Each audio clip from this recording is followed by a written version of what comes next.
அளவுக்கு 1000 கோடி ரூபாய்க்கு மேல ஊழல் நடந்திருக்குங்கும் போது அங்க பிஎம்எல்ஏ வராதா? ஏன்னா பேசிக்கா அவங்க அந்த கார்னர் பண்ணி எப்பவுமே போக மாட்டாங்க, உங்களுக்கு தெரியாது இல்ல, பிஎம்எல்ஏ வச்சு போக மாட்டாங்க. போய் ஆதாரத்தை தேடி அதை வச்சுதான் அதுக்கப்புறம் பிஎம்எல்ஏக்கு போவாங்க. அது மாதிரி இவங்க இந்த ஒவ்வொன்னா ஒண்ணு கோர்த்து கோர்த்து ஒவ்வொரு செயின் மாதிரி போறாங்களா? இல்ல, நிச்சயமா கிடையாது. இவளுக்கு ஐடியாவே கிடையாது. 1000 கோடி எங்கிருந்து வந்தது, அந்த நம்பர் எங்கிருந்து வந்து நீங்க இன்வெஸ்டிகேஷனுக்கு பிறகுதான் சொல்ல முடியும்.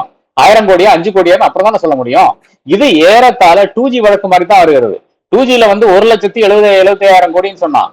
ஆனால் அது அதன் பிறகு அது தெரிஞ்சு கம்ப்ளீட்டாக போங்கு என்று தெரிஞ்ச பிறகு இன்னைக்கு அவன் எங்க இருக்கா? அந்த ஆளு, அந்த சிஏஜி இந்த நாட்டுக்கே இந்த அளவுக்கு துரோகம் பண்ணி கொண்டு ட்ரீசனஸ் கான்டாக்ட், ஒரு அதிகாரியினுடைய ட்ரீசனஸ் கான்டாக்ட் காரணமாக இந்த நாட்டினுடைய பொருளாதாரம் சீர்குலைந்து போயிடுச்சு.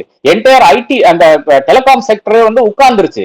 அதன் பிறகு எத்தனையோ நபர்கள் இன்னைக்கு இலான் மஸ்க் உள்ள வருவதிலிருந்து ஆரம்பித்துக் கொண்டிருக்கின்ற பல விஷயங்கள் அன்னைக்கு நடந்த பிரச்சனைகளாகத்தான் பார்க்க வேண்டியதா இருக்கிறது. இதற்கு முற்றிலும் முற்றிலும் காரணமாக இருந்து யாரு? ஒரே ஒரு வினோத் ராய். அந்த வினோத் ராய் இன்னைக்கு நம்ம கேள்வி வைக்க மாட்டேங்கிறோம். ஏறத்தாலும் அதே மாதிரி தான் இன்னைக்கு இடி செயல்பட்டு கொண்டிருக்கிறது. இதுல எல்லாமே எங்கெங்க, அதாவது எங்க வேற ஒரு இடத்துலயுமே ஒரு டிரான்ஸ்பரண்ட் போஸ்டிங்க்கு யாருமே காசு வாங்கல இந்தியாவில. நான் கேட்கறேன், ஓப்பனா கேட்கறேன்.